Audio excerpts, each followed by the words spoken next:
Hi guys, this afternoon we're going to have a look at what other ways we can work flexibly with the normal distribution.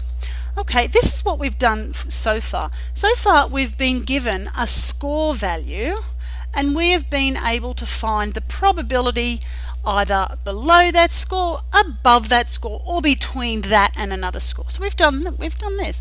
Probably if x is less than or equal to a certain score, for example, less than or equal to 75, and we've been able to find the probability. Okay, that's what we've done so far. Given a score, find the probability. Alright, we're going to do something a little bit different this afternoon. This time, we're going to flip this. We're going to be given a probability. So this time we're going to be given a probability like 16%. We're going to be able to figure out that score such that 16% of people lie at or below that score there. So we've got something like this. Probability of x less than or equal to a certain score, I call that C, is equal to 0.16. This time we want to find the score. Okay. That's pretty straightforward. We can use technology. Oh, where did that go?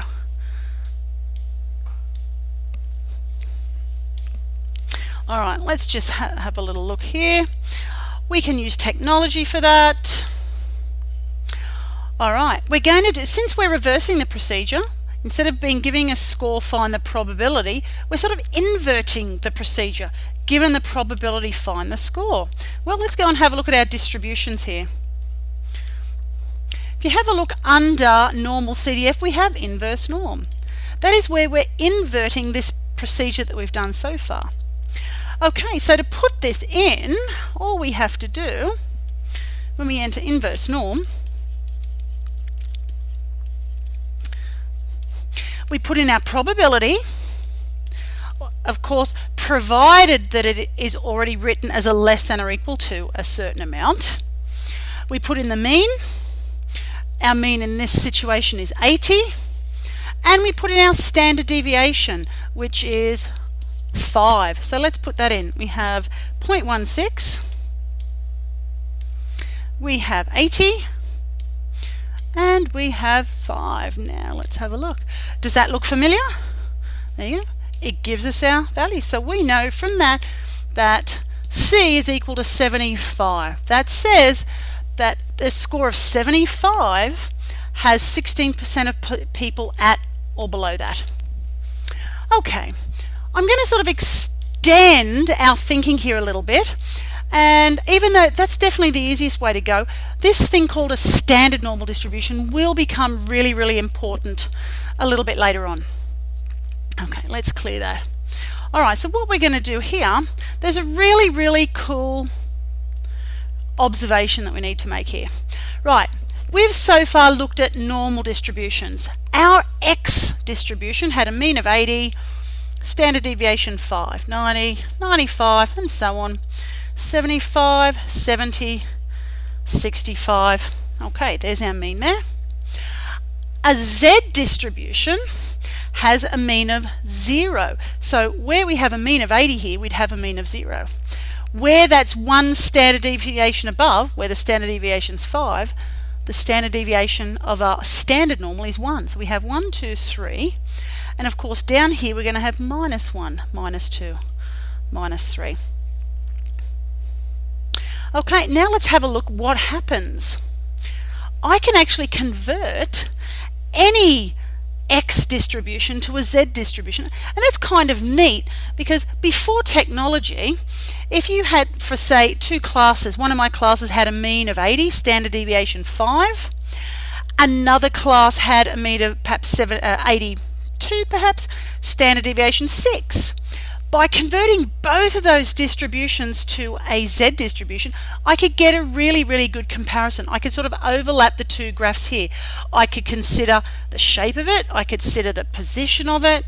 It's going to give me a really, really good comparison. Alright, so let's just have a look at what it looks like when we use this. If I take any score Z, let's say I take 85. Now I can use this cool little formula here.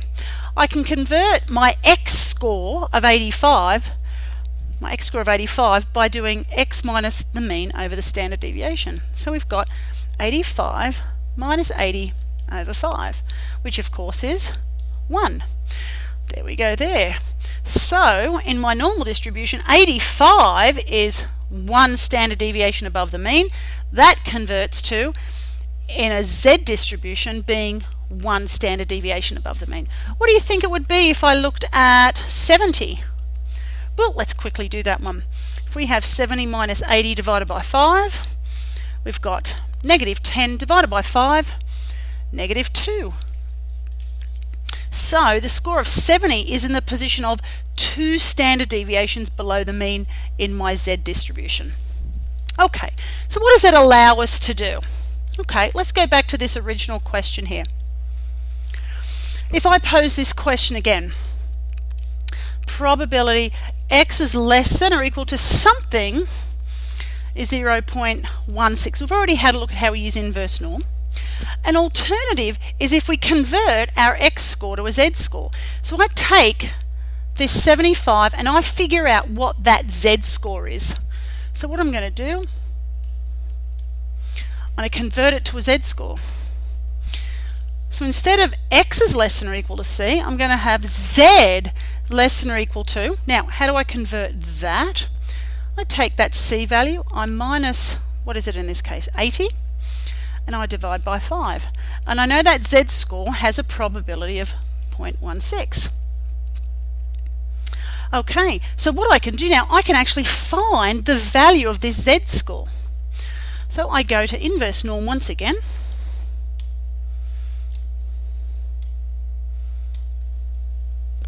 The difference this time is if I'm doing the inverse norm and it's a z distribution, I don't have to put in the mean and standard deviation. So I just put in 0.16. That's exactly the same as if I put 0.16 comma 0 comma 1, but I don't have to do that if I've converted my x score to a z score. So let's see what that gives us there. Okay, that tells me that c minus 80 over 5, which is my z score, is equal to negative 0.994, etc. Now, can you see why that might be the case? That's very close to negative 1, isn't it? Well, 75 was pretty close to 1 below the mean, wasn't it? Okay, so with a little bit of manipulation, we can figure out our c value here. Negative 0.994 times 5 plus 80. Let's quickly do that. Negative 0.994 times 5 and plus 80. And there we go. We get our c value of 75.03. which is, to 3 sig figs, what we had over there. So you've now got 2 ways of finding the score with which a certain score lies less than or equal to given the probability. You can use inverse norm, where you just enter the probability, mean and standard deviation, or method 2, you can convert it to a z distribution.